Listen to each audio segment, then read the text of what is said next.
The Cloud Pavillion by Laura Jo Rowland. Chapter 19. I'm bringing these prisoners in for interrogation, Sano told the sentries outside Edo jail. Behind him, the two suspects knelt in the ox cart, their wrists and ankle bound with rope, guided by detectives Marume and Fukita and Sano's other troops. Above him loomed the jail's high, mossy stone walls and guard turrets. "Let us in." The guards obeyed. Sano and his entourage crowded into a courtyard surrounded by barracks. His soldier brought in the ox cart and unloaded the two prisoners. His party marched into the dungeon, a building whose sturdy, scabrous plaster walls rose from a high stone base. It was a reflection of Edo Castle in a dark mirror, one edifice designed to safeguard the regime's high society, the other to cage its lowest. The interrogation rooms, situated along a dank passage that smelled of sewers, had ironclad doors with small windows set at eye level. He rather marched the young suspect with the missing teeth into one room. Sano, Marume, and Fukita took the other suspect into a room at the passage opposite end. Shouts, moans, and weeping emanated from the rooms in between. Sano's room was just large enough to hold 4 people and swing a sword. Dim light seeped from a barred window near the ceiling. The walls were marred with cracks and gouges, discolored by old bloodstains. Marume and Fukita shoved the suspect down on the straw that covered the floor. Sano smelled urine on the straw, which was trampled and grimy. It hadn't been changed since the last interrogation. He stood over the suspect. The big man stared at the wall behind Sano, his gaze sullen beneath his heavy brow. His unshaven face was mud-streaked from his tussle with the detectives. Sweat plastered his blue kimono against his muscles. He hadn't uttered a word since he'd been captured. "What's your name?" Sano asked. The suspect tightened his jaw. Marume kicked his thigh and ordered, "Speak up!" "Jinshishi," the suspect said. His deep voice was thick and raspy, as if he'd swallow sand mixed with pitch. "Well, Jinshishi," Sano said, "you're under arrest for kidnapping my cousin." "Didn't kidnap anybody." He spoke with conviction, but Sano didn't believe him. Something about the man didn't smell right. "Let me refresh your memory," Sano said. "My cousin is the woman you met at Awashima Shrine. She'd gone there with her new baby. You hid in the bushes and called to her that you were hurt. She came to help you. You took her and left the baby." "I never," Jinshishi said, adamant. "You gave her a drug that put her to sleep." Sano kept his voice calm, but anger mounted inside him. "You locked her up." "Never." "Then you raped her," Sano said, controlling an urge to lash out at Jinshishi for hurting Chiyo, to wipe that hard, defiant look off his face. "You're wrong." If Jinshishi was afraid, it didn't show. Standing on either side of him, Marume and Fukita exchanged glances. They looked at Sano, who saw that they had doubts whether this man's guilt. "You kept her for 2 days," Sano said. "When you were finished with her, you dumped her in an alley, as if she were a sack of garbage." Then Jinshishi muttered. Fukita smacked his head and said, "Wasn't me, I'm innocent." "I suppose you didn't kidnap Tengu-in either," Sano said. "Who?" "The nun. She was taken from the Sojo temple precinct on the first day of the 3rd month. You were seen outside a convent the day before." "Couldn't have been," Jinshishi said. "Wasn't there." "Then where were you?" Sano demanded. Jinshishi eyed Sano with incredulity. "That was a long time ago. Damned if I remember. Working, probably." "Working where?" "Around town. Hell if I know." Jinshishi grew loud, impatient. "I didn't do anything wrong. Can I go now?" "If you really want to," Sano said, "you can go straight to the Court of Justice and be tried for kidnappings and 2 assaults." For the first time, Jinshishi's face showed fear. It was common knowledge that almost every trial ended with guilty verdict. "Better yet," Sano said, "we'll just skip the trial and take you straight to the execution ground." "But I didn't kidnap those women," Jinshishi strained against the ropes bound him. "I swear!" Sano burned with rage at the man's denials. But even though he was sure Jinshishi was lying, he couldn't ignore the obvious reason that the man might not be. There was a second suspect right down the hall. In the other interrogation room, Hirata studied the prisoner, who knelt on the straw at his feet. Tell me your name, he ordered. Gumbei, honorable master. The man bowed and grinned. He was slender and wiry, the type that was far stronger than he looked. He probably could lift loads as heavy as himself. Even with his wrists and ankles tied up, he exuded abounding energy. Hirata could hear his rapid heartbeat, his blood swift beneath his skin. Despite his missing teeth, his face wasn't unhandsome. Long wavy hair, falling from his topknot, gazed his shoulder and framed his roguish features. His eyes sparkled with vitality and cunning.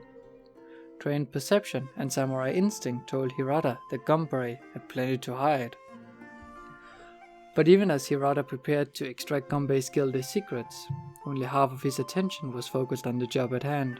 He couldn't stop thinking about the presence he had sensed at Shinobasu Pond yesterday. Who was it? What was the man's intentions? Now half of Hirata's mind was attuned to the world beyond his sight, waiting for the mysterious presence to return.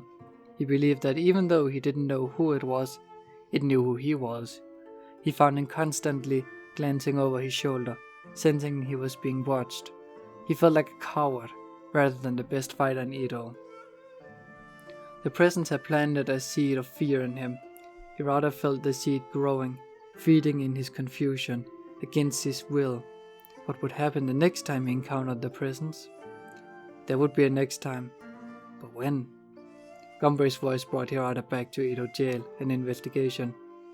Honorable master, please believe me when I say that I'm a decent, honorable citizen who's never broken the law. He had the kind of earnest, charming manner that Hirata automatically distrusted. Ask anyone who knows me, my family, my friends, my neighbors, my boss.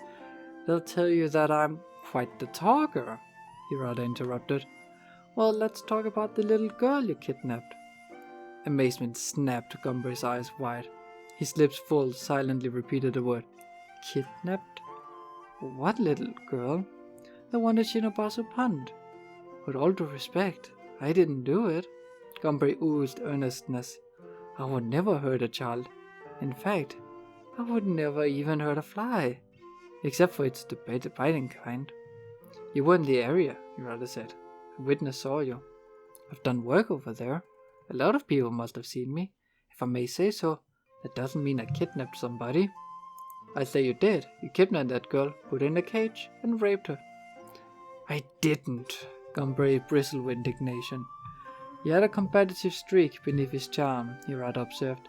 He wasn't as harmless as he took pains to appear, but Hirata couldn't discern more about the man. Preoccupation had weakened his mental energy. If it wasn't a good time, I don't need to kidnap and force anybody, and besides, I don't go for children. I like women. Gumbei's grin turned lecherous. And they like me. Got a wife, mistress, and ladies all over town. Not even a big ladies man like you can have whoever he wants, Hirata said.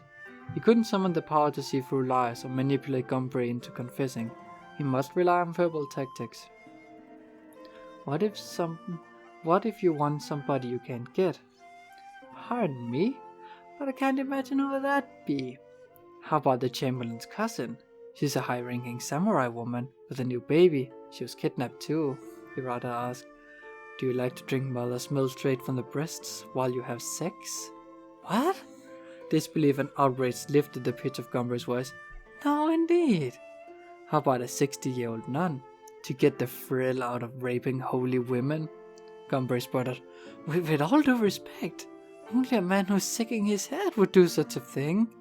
Like your friend. You could save yourself a lot of trouble if you would just confess, Fukita told Jinshishi. And save all the trouble of torturing you, my roommate said. They both knew that Sano didn't approve of torture because it often produced false confessions. Go ahead, Jinshishi said, his eyes glittering with bravado. Tell you right now, I say what you want. It's not true. Today Sano would have been glad to make an exception for Jinshishi, but he had at least one other ploy to try. Maybe you're right, he said in such a quick about face that Maroon and Fukita looked at him in surprise. Maybe you're not the culprit. Been telling you all along, Jinshishi said, half relieved, half wary of a trick. Maybe it's your friend, Sano said. What's his name? Gumbei. The man sneered. He didn't do it either. Well, somebody did, Sano said. Somebody's going to be punished. Right now, my choice is him or you. Which is it going to be? Not him, not me, Jinchishi insisted. Like I said, you got the wrong folks. Your friend is under interrogation as we speak, Sano said. My chief retainer's asking him the same kind of questions that I've been asking you. What do you think he's saying? Jinchishi shrugged. They were both innocent. Don't be sure about that, Sano said. He puts the blame on you. He goes free. He wouldn't, Jinchishi said staunchly. Of course he would, if it means he lives and you die. You're trying to put us against each other, Jinchishi said. Won't work. I'm trying to help you see reason, Sano said. Any moment my chief retainer is going to walk in here and say that your friend turned on you. Then it will be too late for you to take advantage of the deal I'm offering. Suspicion lowered Jinchishi's heavy brow. What deal? Be the first to turn. If your friend kidnapped and raped those women, you tell me everything you know about it, I'll let you go. Sano hoped this deal would induce Jinchishi to provide details about the crimes that would help him figure out which, if either, man had committed them. But Jinchishi squared his muscular shoulders and set his jaw. Forget it, he said. Gunpei didn't do it, and neither did I. That's the truth, no matter what you can do to us. What about my friend? Gunpei asked Hirata. Maybe he likes little girls. Nursing mothers and old nuns, Hirata suggested. Gunpei chortled. Now that's ridiculous, if you'll pardon me saying so. What makes you so sure? I've known Jinchishi forever. We're from the same neighborhood. He's not sick or crazy. People keep secrets even from their closest friends, Hirata said. How do you know what goes on in Jijishi's mind, or what he does in private? I know he wouldn't kidnap the girl or the nun, because he was with me on the days they were taken. Gunpei's grin broadened. The gaps where his teeth had rotted out were black holes. Hirata had expected Gunpei to trot out a double alibi. Which days were those? He hadn't said if Gunpei knew. That would mark him as a culprit. Every day, Gunpei said. We worked together. There must have been times when you were out of each other's sight. I can ask your boss if he ever sent you to different jobs. Ask him if you want, Gunpei said, with brazen nonchalance. Then again, Hirata said, why should I bother? I can just ask Jinchishi. He's right down the hall. Go ahead. He'll tell you the same thing. We were together. Hirata spied a twist in the case. Maybe you were in on the kidnappings together too? That would have made it easier to grab the women and get them into the ox cart. Asano's cousin Chiyo seemed to think she'd been raped by one man alone. Did you take turns? He raped the little girl. You raped the nun? Anger erased the good cheer from Gunpei's expressions. We didn't do it. I'll vouch for him, and he'll vouch for me. You're pretty loyal to Jinchishi, Hirata observed. Yes, indeed, Gunpei said. As over my life, we were in the mountains, hauling wood, and my cart ran off the road. I was caught hanging by one hand over a cliff. Jinchishi pulled me up. He saved me. That explains why you would want to protect him. But why would he care about protecting you? Hirata added. He can say that you kidnapped and raped those women and walk out of here a free man while you go to the execution ground. He won't, because he owes me too. A while back, we went swimming in the river. He got swept away by a current. I saved him. So there, Gunpei's expression said. Old obligations can be easily put aside when new circumstances arise, Hirata said. You and Jinchishi each have a chance to tell the tales on the other and save your own life. Who'll be the smart one? Gunpei shook his head. Jinchishi and I always stick together. We always will. Hirata saw that they have a bond of loyalty as strong as that between a samurai and his master. What threat might change Gunpei's story? I give up then. I'll let Jirocho decide which one of you is guilty, or if both of you are. Gunpei's very expression showed that he knew of the gangster boss. What's Jirocho got to do with this? You know the little girl was kidnapped? That's his daughter. Well, I'll be, Gunpei said astonished. Anybody who would touch anything that belonged to him is a fool. Indeed, He's looking to get revenge, Hirata said. Maybe I'll turn you and your friend over to Jirocho. He'll get the truth out of you. Then he'll kill you both, no matter which of you actually raped his daughter and which of you was the accomplice. Gombri's eyes sparkled with fear of what the gangster out of for blood would do, but he shrugged, grinned and said, Whatever you want, we'll have to die sometime. Sano, Marume and Fukita met Hirata outside the dungeon. Jailers escorted new prisoners into the building and let inmates out to go to the court of justice or the execution ground. No one looked happy, not the jailers, prisoners, or Sano's party. What did you get out of your suspect? Sano asked Hirata. Well, Gunbreaking claims to be innocent, Hirata replied. He also says he and Jinshishi are each other's alibi. Let me guess, Sano said. He refused to turn on his friend. Right you are. So did my suspect. Frustration vexed Sano. Those men look like ordinary no-goods. They're tougher than the rest, Marume commented.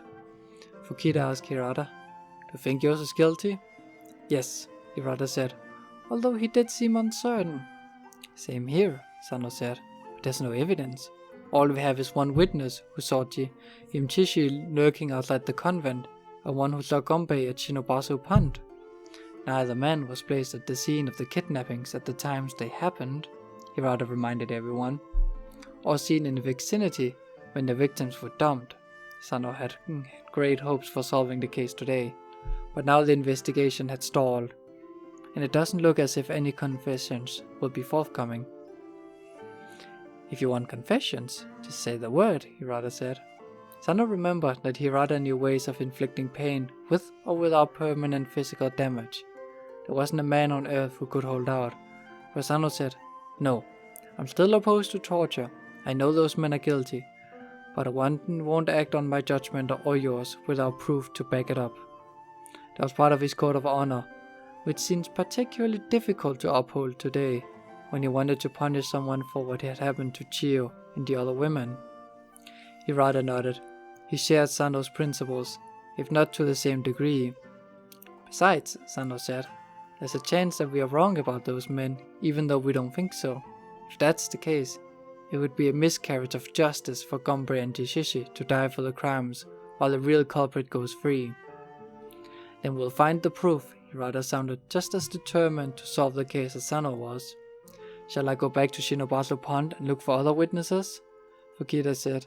Marume-san and I could sniff around Soju Temple. Sano supposed that he himself could go back to Asakusa, but there must be some other way to quicker results. Into his mind popped a strategy he'd never had reason to use before. Not just yet, Sano said. I have another plan. Chapter 20. Along the Sumida River northwest of the castle, upstream from the warehouses and docks, stretched a wide embankment planted with cherry trees. It was popular in springtime, when the trees were in flower, and the people of Edo flocked to picnic in the pavilions, drink in the tea houses along the path, float in pleasure boats on the river, and admire the pink blossoms. But today, the blossoms were long gone, the pavilions empty, the sky threatening more rain. The trees, in full summer leaf, shadowed the wet ground. Barges and ferries plied the river, which was brown and murky. Yanikisawa and Yoritomo were among the few people strolling the embankment. They shed their rain capes and hats. They wore dark-colored silk robes without identifying crests. Their entourage waited behind them at a distance. What's the matter? Yanikisawa asked. You look ill. Yoritomo's handsome face was pale and sweating. His Adam's apple bobbed as he swallowed convulsively. I'm just nervous. Why? And I've never done this. They were about to embark upon a rite of passage that Yanikisawa had never subjected his son to before. Yanikisawa wondered if he should have scheduled a few practice runs to put Yoritomo at ease. He hoped Yoritomo wouldn't make a bad impression. I don't know how to act, Yoritomo said with shame. I don't have much experience with women. That was true. Yoritomo had been sheltered as a child, had lived in an isolated country villa with his mother. She was a distant cousin of the shogun, and Yoritomo the product of a brief liaison between her and Yanagisawa. During his boyhood, Yoritomo had encountered few women except his attendants. Later, his relationship with the shogun had precluded love affairs. Yanagisawa knew that Yoritomo had never experienced sex with a female. That was, Yanagisawa hoped, about to change.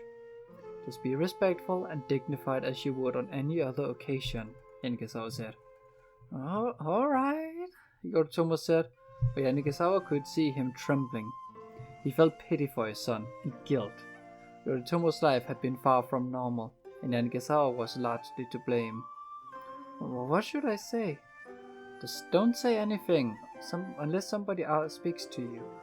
If you are spoken to, just try to sound like the polite, charming, intelligent person that you are. Yoritomo squared his shoulders, bearing up under the weight of responsibility. Yes, father, he said bravely. I promise, I won't let you down. Yanagisawa experienced a love for his son that was so strong his knees buckled. I won't let you down either. Ahead in the distance, 3 figures appeared. Yoritomo gulped and said, Here they come. Relax, Yanagisawa said. Don't be afraid. We're in this together. The figures drew closer. Lady Setsu, emaciated and stern, and Lady Chocho, a plump, babyish companion, walked on either side of a younger woman. She was unusually tall. She towered over them. They wore dark, modest, but sumptuous silk garments. She wore a robe patterned with green leaves and grass in brighter tones, appropriate for a samurai lady who was some 24 years old. And Yanagisawa thought her plain in the extreme. She was all awkward bones, self-conscious about her height. She had bad posture. Her makeup didn't camouflage her big nose or heavy eyelids. Her one claim to beauty was her hair, dressed in a thick knot, shiny and lushly black. Greetings, Yanagisawa said as he and Yoritomo stopped face to face with the women. Why, hello, Lady Chocho exclaimed, as bows were exchanged. She batted her eyes at Yanagisawa and giggled. What a surprise to meet you here. A wonderful coincidence, Yanagisawa agreed. They had to act as if this were a chance encounter. That was the custom for a miai, the first meeting between a prospective bride and groom and their relatives. If one side didn't want to go any further, both sides could pretend the miai had never happened and save face. Yanagisawa was determined to see this miai go through. What a fine place for walking on a day like this, Lady Setsu lifted the water-stained hem of her robe off the ground. But I suppose the inconvenience couldn't be helped. They had to pick a location with few people to observe them, where they would be unlikely to meet anyone they knew. Will you introduce me to your companion? Yanagisawa said to Lady Setsu. She was looking at Yoritomo. The right side of her face wore involuntary pinned wince. The eye on the normal left side scrutinized Yoritomo closely as she said, May I present the Honorable Tsurihime? The young woman stepped forward and gracefully and shy, eyes downcast, she murmured, It's a privilege to make your acquaintance. And this must be your son? Lady Chocho minced over to Yoritomo, beheld him and gasped, You look just like your father. My, you're handsome. Yoritomo ducked his head, clearly mortified. Lady Chocho exclaimed, Isn't that sweet? He's blushing. She tittered and pinched his cheeks. Oh, your skin is just so soft, just like a baby's bottom. If I were younger, I would eat you up. Yoritomo cast a pleading glance at Yanagisawa, who sent him a look that warned him not to rebuff Lady Chocho or do anything else that would offend the woman. Yes, this is my son, Yoritomo, he said. Lady Setsu's gaze registered shock as it moved from his father to son. Yoritomo? She repeated. Meet my daughter, Lady Chocho said and pushed Tsurihime at Yoritomo. They bowed to one another. Tsurihime wore a sad, resigned expression. Yoritomo regarded her with the look of a man who has come upon a snake that he knows will bite him, and wonders if it's poisonous. Not one hint of attraction did Yanagisawa see, but attraction was unnecessary. Yoritomo and Tsurihime would learn to love each other, or not. Other considerations were more important in this marriage than Yanagisawa wondered. This boy is the one? Lady Setsu said in disbelief. Him? Yanagisawa realized that this Miyai wasn't going as well as he'd expected. He said, why don't we let our two young people go off by themselves and get acquainted? That was allowed by custom, as long as the prospective bride and groom remained within their chaperone's sight. We can talk things over. Yoritomo shot Yanagisawa a glance filled with panic. Yanagisawa nodded encouragingly at him. Yoritomo and Tsurihime set off down a path through the cherry trees. She went meekly. Yanagisawa had seen happier faces than his son's uncondemned men going to the execution ground. Lady Toto clasped her hand to her bosom and sighed. Don't they make a lovely couple? And you really mean to marry him to my stepdaughter? Lady Setsu stared with shock at Yanagisawa. That's why we are here. Her reaction was far from flattering, but he hid the offense he felt. What objection do you have to Tsurihime marrying a son of mine? I don't, Lady Toto said, dimpling at him. If you were to become my daughter's new father-in-law, I would get to see you all the time. No objection against your sons in general, Lady Setsu said. Just that one. Why? Yanagisawa asked. She laughed, a sour crackle. The muscles on the discordant side of her face tightened. It should be obvious. It was, and Yanagisawa knew that if he were in her position, he would feel the same disapproval as he did. This marriage is a matter of survival for Tsurihime as well as you and Lady Chocho, and me and my son. Why not one of your other sons? Lady Setsu said. Yanagisawa didn't love them as much as he did in Yoritomo. They were inferior in looks and their personalities were less malleable. He couldn't control them the way he could his favorite son. Also, Yoritomo deserved compensation for being the shogun's male concubine. But these reasons wouldn't convince Lady Setsu. It didn't matter in the political scheme of things. Because Yoritomo has the right bloodline, Yanagisawa said. The others don't. Yoritomo's mother was a Tokugawa clan member, which made Yoritomo eligible for the succession, even though he was far down the list of candidates. Lady Setsu beheld Yanagisawa with such astonishment that both her eyes opened wide. So it's not just a rumor? You do intend for your son to be the next shogun? She said. Yanagisawa put his finger to his lips. Having such an intention was dangerous. He glanced around to see if anyone were listening. He saw a few people strolling the embankment, none close by. If that happens, it would be the best protection you and your family could have.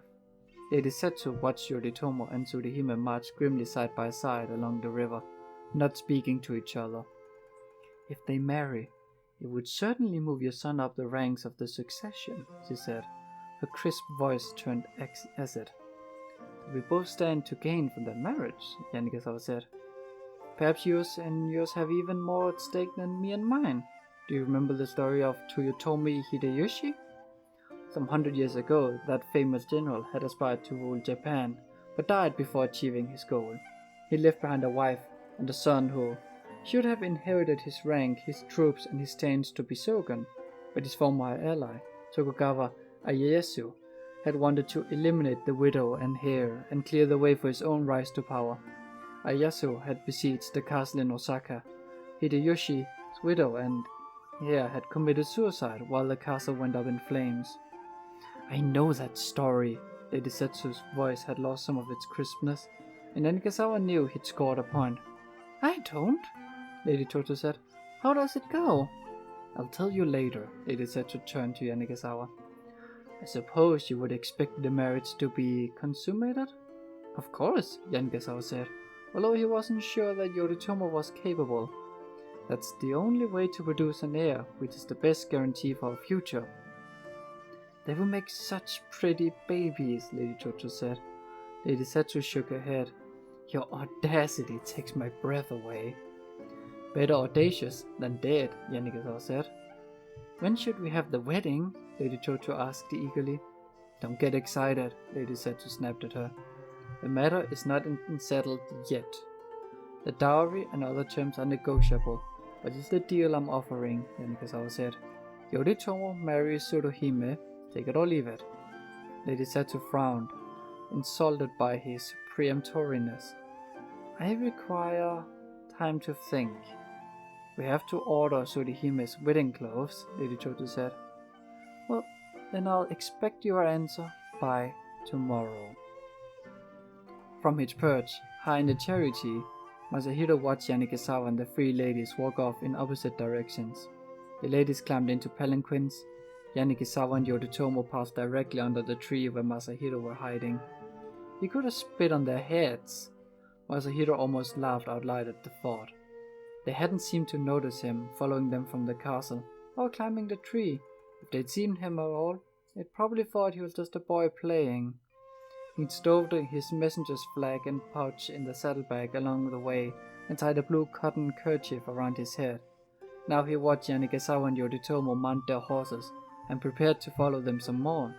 He couldn't wait to tell father and mother what he'd seen. He hadn't heard anything, but watching Yanagisawa and the ladies was good detective work, wasn't it? Masahiro scrambled down the tree and jumped to the ground. As he hurried towards the pavilion where he had tied his pony, a hand grabbed his arm. He yelped in surprise. The hand belonged to a samurai, who had stepped out from behind another tree. His face, his tattered wicker hat, and his worn cotton kimono and leggings were dark with soaked in grime. His other hand rested on the hilt of his long sword. Masahiro froze and went dumbstruck with terror. This man was surely a ronin, bandit, who meant to rob him or kill him, or maybe both. Not so fast, Masahiro-san, the ronin said. Astonishment replaced some of Masahiro's fear. How did you know my name? The man was a stranger. I've seen you at your father's house, the ronin said in a flat voice that didn't match his scary appearance. You're a friend of my father? Masahiro dared to feel relief. The skin around the ronin's eyes crinkled with amusement underneath the grime. You could call me that. Masahiro was suspicious and wary nonetheless. He tried to tuck his arm free, but the ronin held tight. I didn't know father had friends who looked like you, the boy said. Your father has all sorts of friends you don't know.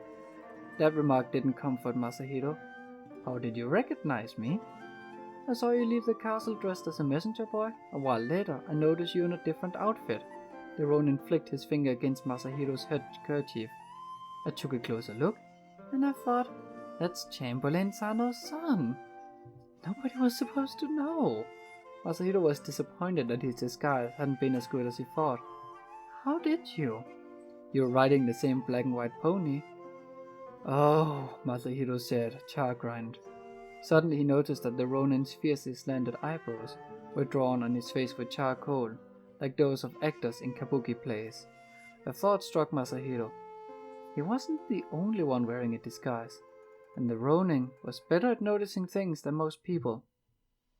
Did you come to visit father yesterday? Masahiro asked. Yes. Now the ronin looked startled, displeased, and amused all at once.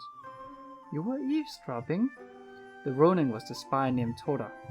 But I don't recognize you, Masahiro said. You look so different today. Well, that's the purpose of a disguise, Toda added. I've learned a few more things besides those I inadvertently taught you. Here's one. When you're watching somebody, don't assume that nobody is watching you. Toda had seen him following Yanagisawa. Masahiro felt foolish because he thought himself invisible and hadn't noticed Toda doing the same thing. Now Masahiro realized that Yanagisawa was getting away from them both. Excuse me, Masahiro said. I have to go. Toda restrained him. Oh no you don't. Or we're going to lose Yanagisawa. What do you mean we? Toda said with a sarcastic laugh. I'm the spy. You're just the child. I'm taking you home. But Yanagisawa. No buts, Toda said. And forget Yanagisawa. If I let you keep playing spy, and something should happen to you, your father would kill me. Come along now. Chapter 21. Sano returned to Edo jail that afternoon with his cousin Chiyo and with Waiko. As he rode across the bridge over the canal that fronted the prison, the women followed in a palanquin. Major Kumasawa had insisted on coming along, and he trailed them with his troops and Sano's. The procession halted at the gate. Inside the palanquin, Chiyo said, I'm afraid You'll be alright, Raiko said soothingly. But she was worried about Chio, who seemed even frailer than yesterday. Shadows under her eyes bled through her white makeup. When she spoke, tears trembled in her voice. Under her brown silk kimono, her body was gaunt, hunched like an old woman's. She'd aged years overnight. Raiko didn't know how any woman could recover from kidnapping, rape, and the loss of her children. She was afraid that Sano had asked Chio to do would make matters worse, even though Chio had willingly agreed to cooperate. She heard horses, hooves clattering over the bridge. She looked out the window of the palanquin and saw Detective Marume and Fukida ride up to Sano. "Where's the nun?" Sano asked. "She didn't want to come," Fukida said. "When we tried to take out the convent, she became upset." "Upset is putting it mildly," Marume said. "She cried and threw a fit. We thought better of it just to let her be." "You did the right thing," Sano said, although Raiko could see that he was disappointed. "We'll manage without her." "Am I the only one?" Chio said, alarmed. Across the bridge came another procession. He rode on horseback, accompanied by a few troops, escorting another palanquin. "No," Raiko said. "Here's one more." The troop dismounted, reached into the palanquin, and pulled out Fumiko. Her kimono had new ribs and new streaks of mud. Her face was plunged in a murderous scowl. "She put up quite a fight, but we got her," Hirata said. Fumiko's hands were tied behind her back, and her ankles loosely bound together with ropes so that she could walk, but not run. "I hated to do this, but otherwise she'd gotten away." Jill gasped. "Is that the girl who was kidnapped?" "Yes," Raiko said. "Her name is Fumiko." She explained what had happened to the girl. "The poor thing." Chio beheld the girl. The misery on her own face was enlivened by compassion. "What are we waiting for?" demanded Kumasawa. "Let's get this over with." Sano looked across the bridge and said, "We've got company." Raiko saw a pudgy grey-haired man with sagging jowls stalk up to Sano and Hirata. His sharp gleaming eyes and the cruel curve of his lips brought to mind a hungry wolf. 3 big, muscular fellows with tattoos accompanied him. "It's Jirocho," Raiko said. Who is he?" Chio asked. "A big gangster boss. He's also Fumiko's father." "Papa!" Fumiko cried. Her wild eyes lit with happiness. She stumbled towards him, hopped by the rope around her ankles, and threw herself at Jirocho. He pushed her away, as if she were a stranger. Who dared bump into him? He didn't even look at his child. "Papa?" Fumiko said, her voice broken by tears. In a palanquin, Chio murmured in sympathy. "Honorable Chamberlain, Sosakan Hirata. Good afternoon." Jirocho bowed in respectful yet perfunctory greeting. "I heard that you arrested the 2 kidnappers." "You get news quicker than anybody else in Edo," Hirata said dryly. "But the men we arrested are only suspects at this point." "What are you doing here?" Sano asked Jirocho. His manner was cool and calm, but Raiko sensed his anger at this man who'd broken the law many times and punished his daughter for a crime that wasn't even her fault. "Well, I want to see the suspects," Jirocho said. "Why? So you can kill them?" Jirocho didn't answer. His jowls tightened and his predatory eyes glistered. His men groped around him, his wolf pack. "Stay out of this," Sano said. "If they're guilty, I'll see that they're punished according to the law." "But maybe I can help you figure out whether they're guilty," Jirocho said. "Maybe I know them. Maybe I've seen them hanging around my daughter." Sano hesitated. Raiko could feel him thinking that even though he distrusted the gangster, perhaps he did need Jirocho. He told her that the suspect had refused to confess, and he had no evidence to prove their guilt. "All right," Sano said. "You can come with us, but keep quiet and don't interfere." He signaled the prison guards who opened the gate. He and Hirata led the way inside. As the women climbed out of the palanquin, Chio whispered to Raiko, "I don't know if I can bear this." Raiko took Chio's cold, trembling hands in her own warm ones. "I'll be with you. We'll get through this together." She'd been inside Edo jail before, and she knew what a terrible place it was. But she didn't see much of it now. When she crossed the threshold, Sano, Major Kumasawa, and their troops closed protectively around her and Chio and Fumiko. On the walk through the prison compound, the men blocked Raiko's view of everything except the upper story of the dungeon. But she heard cries from the prisoners, and the stench was overpowering. Raiko and Chiyo held their sleeves over their noses. Fumiko growled under her breath, like a frightened animal. She kept looking over her shoulder for a glimpse of her father. The group moved into a plain wooden building and down a passage. There were chambers furnished with desks, some occupied by samurai officials. Sano ushered Raiko and Chiyo and Fumiko, and Major Kumasawa and Jiroto into a vacant room. Detective Marume and Fukita followed. Sliding doors along one wall stood open to a veranda that overlooked a courtyard with gravel strewn on muddy earth around a fireproof storehouse with mossy plaster walls. Sano positioned a lattice screen across the doorway. "Stand close to the screen," Sano told Chiyo and Fumiko. "Look outside." Chiyo and Fumiko obeyed. Raiko stood between them. They peered through gaps in the lattice.